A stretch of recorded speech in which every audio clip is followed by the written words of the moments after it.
Благодаря ти, Петя, за поканата и за възможността да говоря с вашите читатели за една доста интересна тема, а именно опазване здравето на жената през бременността.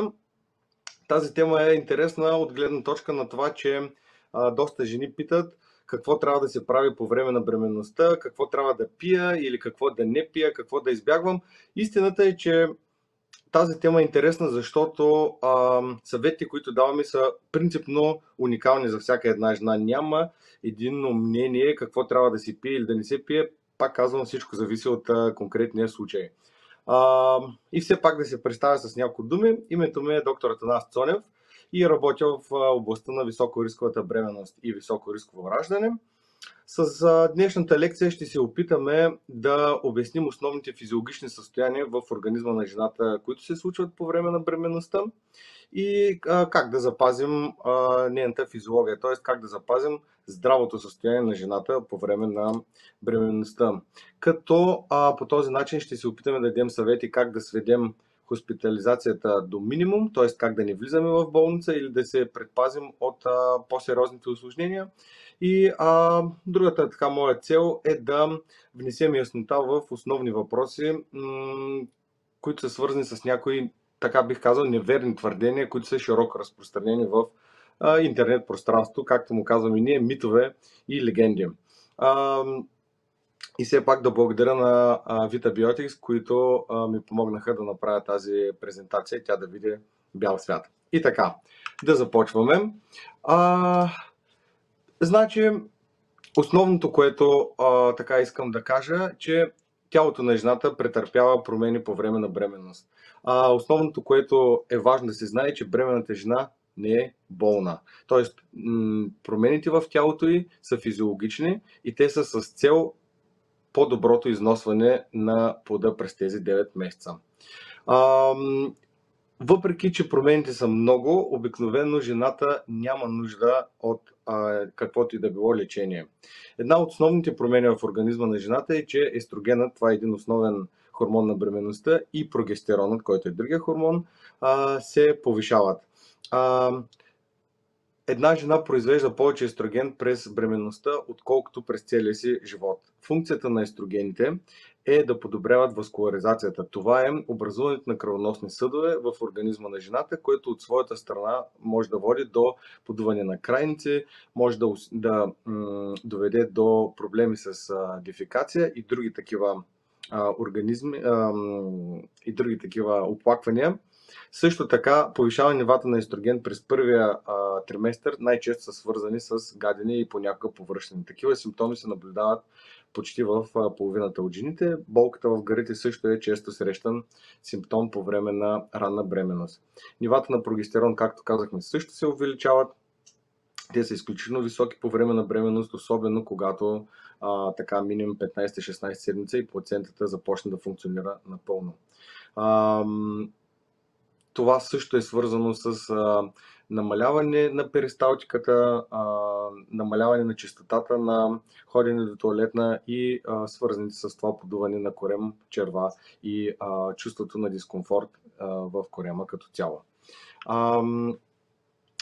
Надаването на тегло също е характерно, разбира се, за бременните. То затруднява използването на инсулин от клетките и води понякога до състояния, които може да са и по-сериозни, като диабет по време на бременност. Затова е необходимо да внимаваме с повишаването твърде много на телесната маса, за това ще говорим след малко. Другите хормони, като пролактин и хормоните на щитовидната жлеза, също претърпяват промени и нерядко е наложително да бъдат изследвани преди бременността, за да се види тяхното ниво и да бъде оптимизиран приема на евентуално хормони, ако жената има нужда от тях.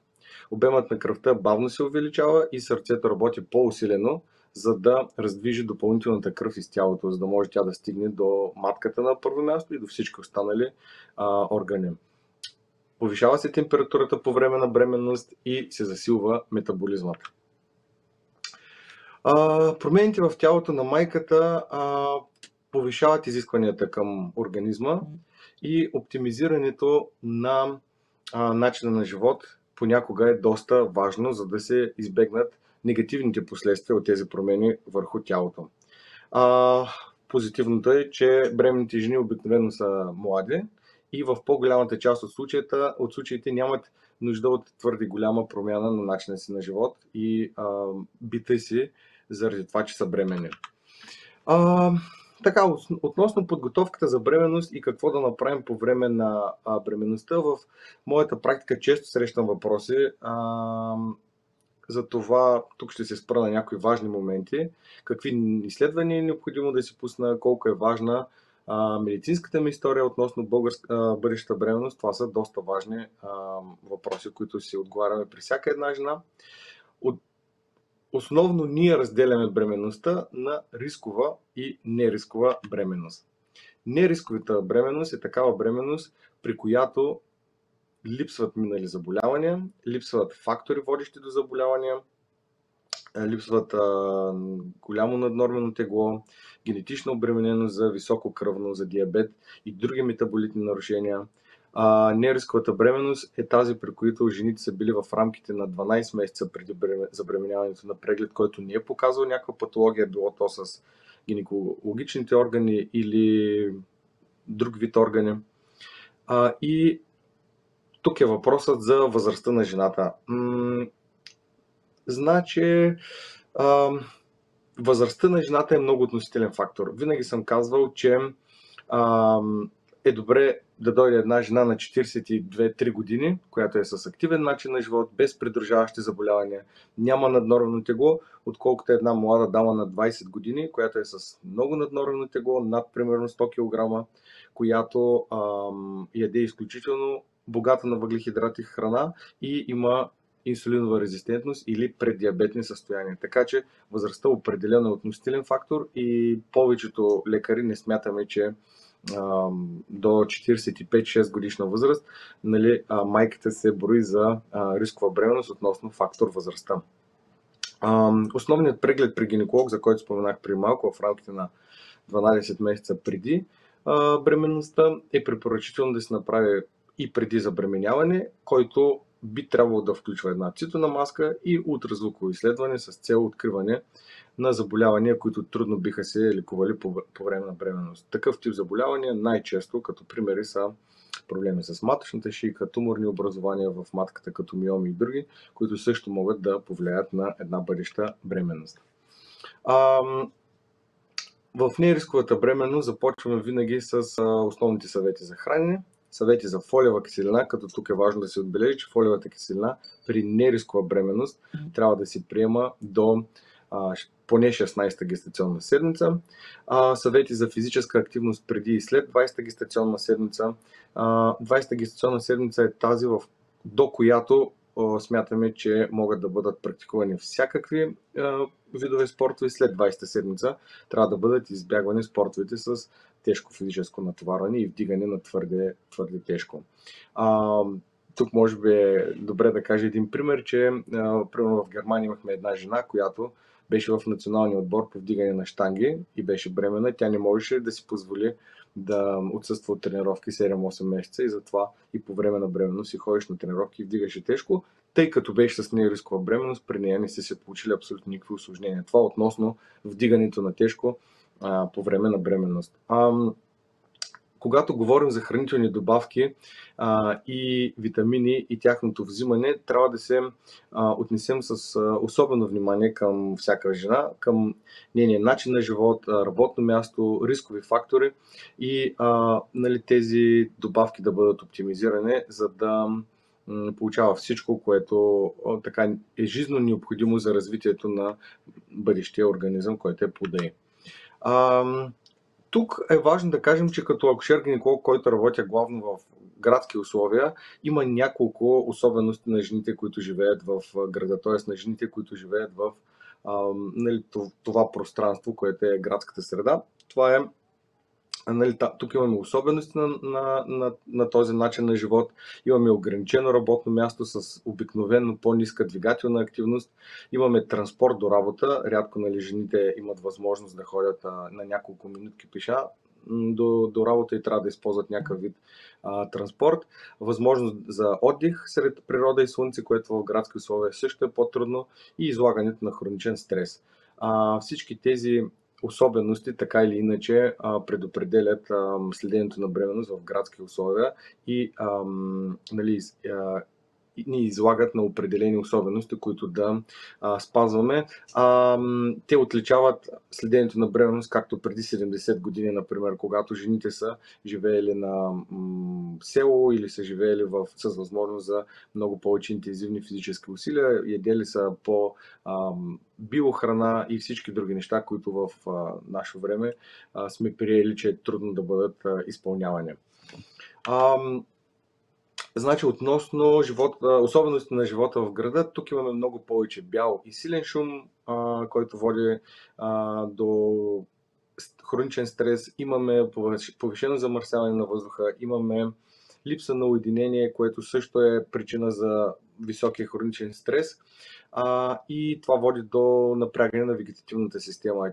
При жените в градски условия често се наблюдават по-често болки ниско-долу, често се наблюдават по-ранни контракции. Всичко това е свързано също и с хроничния стрес. Физическата активност е намалена, затова ние винаги съветваме жените в града да се движат повече пеша или с колело, да избягват нали, постоянното пътуване с градски транспорт или коли, ако е възможно, разбира се, като нали, профилактика на хроничния стрес. Относно ограниченото работно място, тук имаме липса на двигателна активност, продължително стоене в една поза на бюро, което натварва скелетно-мускулната система, често излагане на рискови фактори, като нощни смени, вдигане на тежки вибрации. Затова, когато жената забремене и ние даваме насоки какво да бъде говорено с работодателя и точно тези фактори да се избягват. И трудоустрояването е също една добра опция да могат да се сменят, ако може смените да не се дават нощни дежурства и като цяло да не се работи високо стресова работа по време на бременност във всеки един срок. Относно транспорта, е известно, че вибрациите водят до повишаване на маточната активност, могат съответно да доведат до скъсяване на маточната шийка и до по-честа нужда от хоспитализация, влизане в болницата. Затова съвета ни е да пътувате по-малко с кола и това, което казах, да използвате повече колело или да се ходи пеша. Тук е нужно да кажа отговор на един често срещан въпрос. По-добре е да пътуваме с кола или с самолет. Принцип на по-дълги разстояния, принципно е по-добре да се пътува с самолет дори и в ранна седмица. Естествено, след 36-7 седмица, ако пътувате далечни дестинации, повече от 2-3 часа, имайте предвид, че нали, може и теоретично и някакво раждане да тръгне, ако пътувате до Бразилия с 15-20 часа полет, тогава нали, почва да става рисково последните 3-4 седмици преди раждането. Възможността за отдих на открито е много важен фактор при всеки един човек. Излагането на умерени слънчеви лъчи и чист въздух води до образуване на важни за бременността хормони и витамини. Един от тях е витамин D. Хемоглобина е подобрен, когато имаме повече движение на открито, евентуално възможност за ходене на планина, дори в летни месеци. И това намалява чувството на лесна уморяемост и депресия, които са изключително често срещани при жените по време на бременност. Тук нали, съвета, който даваме е по време на обедни почивки да се излиза на чист въздух, да се излиза извън затворените помещения на офиса и да се като цяло разхождаме повече, когато това е възможно. Тук искам да кажа един интересен факт. Примерно в Швейцария има клиники, в които и аз имах възможността да работя, където имаме алтернативни методи за справяне с често срещани състояния през бременността, като хипермезиса. Това е повишено гадене и повръщане по време на бременност, като такива техники са определени терапии чрез рисуване, терапии чрез музика и друг вид терапии, които се водят от специализирани инструктори и те водят до голяма степен на облегчаване на тези проблеми по време на бременност, без да имаме негативните критерии, когато ни хоспитализират и сме в болница и не се правят нужните медикаменти. В България, за съжаление, все още такива терапии, доколкото ми е известно, липсват. Надявам се и в тази област да се развиваме бавно полека, както в останалите. Хроничният стрес е изключително важен върху развитието на една бременност и нейните оплаквания. Истината е, че въпреки че звучи чудесно на хартия, много малко от вас, бременните жени, успяват да спазят горепосочените съвети, които ние им даваме.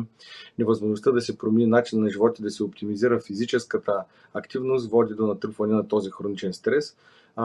И затова съм приготвил няколко ключови съвета, които така систематизират казаното до тук. Като цяло, надаването на тегло до 2 кг месечно, казвам до 2, а не 2 кг, е оптимално. При невъзможност, когато вдигате повече от 2 кг, ние съветваме изцяло да спрете сладките изделия и тези, които са свързани с приемането на голямо количество захар, както и на втори етап да ограничите значително изделията, които съдържат ориз, картофи и тестените продукти. Тук включваме всякакви закуски, пици и други. Те са изключително високо калорийни. Имайте предвид, че 2 филии хляб съдържат калориите на почти един шоколад. Когато хапнете 5-6 филии хляб на ден, може да си представите за какво количество калории става дума. Разнообразното хранене трябва да включва риба, млечни продукти и яйца. Тук не казвам, че задължително трябва да ядете месо, защото доста хора не ядат, но вегетарианците, които приемат тези видове храни, рядко са застрашени, докато при веганите определено има нужда от суплементиране с повече допълнителни витамини и микроелементи.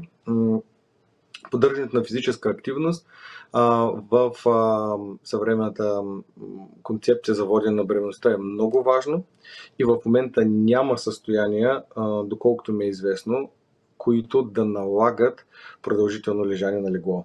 Няма състояние, пак още веднъж ще повторя, които да налагат лежане месеци наред на легло, независимо от състоянието на жената. Доказано е, че продължителното лежане на легло увеличава значително честотата на тромбозата, което е много сериозно усложнение, запушване на кръвоносни съдове и затова и от Българското дружество по акушерство и гинекология не се препоръчва лежане на легло повече от няколко дни. Няколко дни в острата фаза. Ако имаме кървение, ако имаме скъсяване на маточната шийка, първите няколко дни с интензивна терапия, пазене на леглото, както ние му казваме, след което раздвижване на жената. Ако се лежи повече от 3-4 дни, би било редно да се включи антикоагулант, т.е. медикамент за разреждане на кръвта. Тютюнопушенето изцяло трябва да се избягва и употребата на алкохол изцяло да се избягва. Няма количество тютюн или алкохол, което да е сравнително безопасно по време на бременност, така че това е истината. Имах една жена, която ходеше всеки ден на плуване. До такава степен беше така активна, че изплаше нашата акушерка, която й казваше: не, ти не трябва да ходиш на плуване, не си надал на тегло. Не е вярно това нещо. Жената имаше перфектни изследвания, абсолютно всичко беше в норма и нямаше никакви ограничения да си ходи, пак казвам, всеки ден на плуване и в зимните месеци, защото тя беше с нерискова бременност. Имах една друга жена, която лекар й беше казал, че една чаша на вино на ден е така почти безопасна и тя, която никога не пиеше алкохол, започна да пие една чаша вино на ден. Може би грешно го беше разбрала, което имайте предвид, че също не е окей. Приема на витамини и минерали при жените в нерискова бременност не е задължителен, но обикновено е препоръчителен. За фолиевата киселина казахме, тя е една от най-важните допълнителни добавки, които са без нея в съвременната медицина принципно не може, защото липсата на фолиева киселина увеличава риска за заболяване на невралната тръба на плода, казано по така просто гръбначния стълб и развитието на мозъка. При жени, при които горепосочените съвети са трудно постижими, т.е. разнообразното хранене, движението, излагането на слънчева светлина и чист въздух са трудно постижими, при тях е по-важно да суплементираме с допълнителни витамини. Техният прием може да улесни протичане на бременността, но в никакъв случай, разбира се, не заменя здравословния начин на живот. Тези витамини са особено подходящи за хора с намалена физическа активност, както и за хора с хронични заболявания. Витамините от групата на Pregnacare, например, са често използвани от нас. В тях се съдържат на първо фолиева киселина, която е в необходимото и препоръчвано количество, съдържат витамин B12, съдържат витамин B6, които са важни за образуването на червените и кръвни телца, и определено витамин B6 и B12 се препоръчват при жени с таласемия, които обаче вече са в високорисковата група, за които ще говорим след малко. Съдържат и бета-каротен, който е прекурсор на витамин А и също е нужен за бременността. Той съдържат всичко, което една жена с нерискова бременност би било редно да има в излишък. Относно високорисковата бременност. Това са жени с множество предходни аборти, жени, които имат постоянни маточни контракции или чувство за постоянни маточни контракции, жени с рецидивиращи инфекции, с заболявания преди бременността, както и жени с заболявания настъпили след бременността, които са сериозни заболявания. Това са двете най-чести: диабета и високото кръвно с или без оттоци и други промени. Нашата основна цел при проследяване на високорисковата бременност е да намалим въздействието на рисковия момент върху жената и плода и да се опитаме да ограничим задълбочаването на тези въздействия. При жените с множество предходни аборти, при тях се смята, че приемането на... при тях се смята, че има някои състояния, които могат да доведат до такива чести предхождащи аборти. При тях често се изписват антикоагуланти ежедневно, които не винаги са оправдани. Другото важно състояние, което може да доведе до множество спонтанни аборти, е тромбофилията, за която ще стане дума след малко. При жените с чувство на маточни контракции, редно е да се каже, че тези маточни контракции или чувство на жената за маточни контракции е субективен фактор. Всяка жена го усеща, но това трябва обективно да бъде потвърдено или изключено. Съществуват доста методи за обективното потвърждаване дали тези контракции водят до сериозен проблем по време на бременността.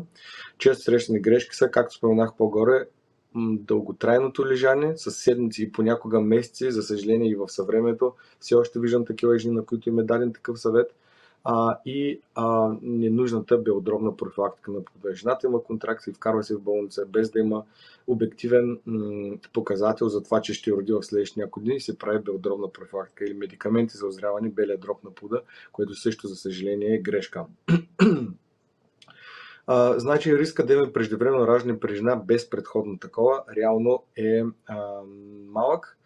И ако и маточната шийка е с нормална дължина, се смята, че тази жена не е в рискова група. При жените с рецидивиращи инфекции, това са най-опасната група жени, защото трудно е да се прогнозира как ще се развие самата бременност. При тях поведението зависи най-често от оплакванията им, от допълнителните критерии, освен това дали е открито или не нещо в влагалищната микросистема. Често срещани грешки са взимането на микробиология през седмица или всяка седмица, както и неколкократното лечение с антибиотична терапия. Това обикновено не води до добри резултати. Прекомерното лекуване с антибиотици. Лечението на бета-стрептококова инфекция също обикновено е обречено на неуспех. Това са много специфична група микроорганизми, които са важни по-скоро за раждането и по-малко през бременността. Една бета-стрептококова инфекция обикновено е редно да бъде лекувана с някакъв локален препарат, а не с антибиотици. Антибиотиците или времето за даването им е по време на раждане, с цел да се ограничи риска от заразяване на плода при едно вагинално раждане. Жените с придружаващи заболявания, при тях трябва да бъде оценено до каква степен заболяването оказва влияние върху бременността. И, както споменах и преди малко, често срещана грешка е хоспитализацията за всеки случай. Ела в болницата, ще полежиш малко, ще ти направим няколко медикамента. Все още смятам, че с едно добро проследяване, оптимизиране начин на живот и често наблюдаване може да се избегне лежението в болницата за продължителен срок. Другото, което така искам да кажа, имаме за тези жени, които са в рискова бременност, и допълнителни медикаменти, които могат да бъдат приемани, които съдържат в по-голямо количество нужните, както казах, микроелементи и витамини или съдържат допълнително количество витамини. Например, Pregna Care Plus съдържа рибено масло, което е богато, както знаят повечето от вас, на омега-3 масни киселини. Тоест, това е доста подходящо за медикамент за жените, които са с високо рискова бременност или такива, които имат неправилен начин на живот или не могат да се хранят разнообразно. Или Pregna Care Max, който има елметилфолат, специално за жените, които не могат да усвояват фолиева киселина. Това са една голяма част от жените, които имат тромбофилия, или инозитол, който пък е важен прекурсор за усвояването и метаболизирането на инсулина и синдром с поликистозна яйченица. Нали, това е при жени, които са имали дълго време трудности с забременяването. Това са така основните неща, които смятам, че е важно да знаем за високорисковата бременност. Относно тромбофилията, избегнах да говоря дълго, защото има принципно две мнения при тромбофилията, а именно, че само определени форми, не всяка форма на тромбофилия, могат да причинят рецидивиращи аборти в ранна бременност и запушване на кръвоносните съдове, като основната форма е фактор 5 Лайден. При тази форма ние и повечето западни автори препоръчват да се използва нискомолекулен фраксипарин или клексан, нискомолекулен антиагрегат, като той трябва да бъде използван обикновено до края на бременността плюс 6 седмици след раждането. Докато другите форми, обикновено при тях можем да използваме аспирин или фолиева киселина до края на бременността и не при всички е задължително да се използва такъв антикоагулант. Другото важно нещо, което искам да кажа и често срещана грешка е, ако се използва антикоагулант, той трябва да се използва ежедневно. Приемът на антикоагулант през ден или редуването антикоагулант с аспирин, който пак е антикоагулант, но редуването, примерно фраксипарин с аспирин, също е грешка. Хематолозите многократно са обяснили защо. Така че това са така основните неща, които исках да кажа. Малко известни любопитни факти, като за така край. В реда на шегата бих искал да спомена, кафето намалява риска от гестационен диабет, това не е шега, и СЗО препоръчва приемането на кафе. Много често го срещам този въпрос, трябва ли да спра кафето? Не трябва. Нямаме големи негативни ефекти на кафето, освен, разбира се, може би жени с стомашни проблеми и някакви хронични гастрити, язви, които по принцип преди бременността не е трябвало да приемат кафе. 98% от бременности, които започват с кървене, което спре няколко дни след започването, преди 10-та седмица, завършват с раждане на живи здрави дечица. Така че едно кървене, което е оскъдно, което е кафеникаво или бледо-розово, което не се увеличава, а напротив намалява, дори да продължи няколко дни, обикновено не е фатално, много често го казвам, и такива бременности завършват с раждане на живи здрави бебчета. Това е много важно да се знае. Така, единствената храна, която не съветваме да приемат бременните, е сурово дивечово непроверено месо. Всичко останало можете да консумирате. Тук съм написал, че примерно тайландците те ядат страшно много люто и там честотата на аборти не е по-висока, отколкото на тази в Европа, например. Затова лютото също не го ограничаваме. Половите контакти са позволени по всяко време на бременността, стига да нямате кървене. Ако имате такова, ние препоръчваме да бъдат избягвани за поне 4 седмици. Джогинга, плуването в басейн, за който споменахме преди малко, са също вид дейности, които не трябва да бъдат избягвани, въпреки така често срещаните схващания, и може да си ги практикувате спокойно, ако сте ги практикували и преди бременността.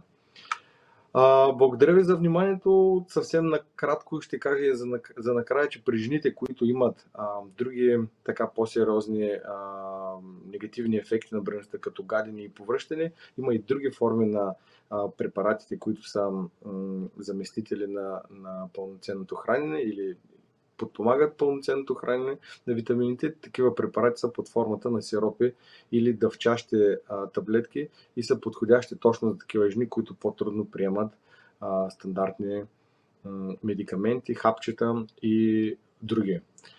Благодаря ви още веднъж за вниманието. Оставам за въпроси на разположение. Питайте, ако мога, ще кажа.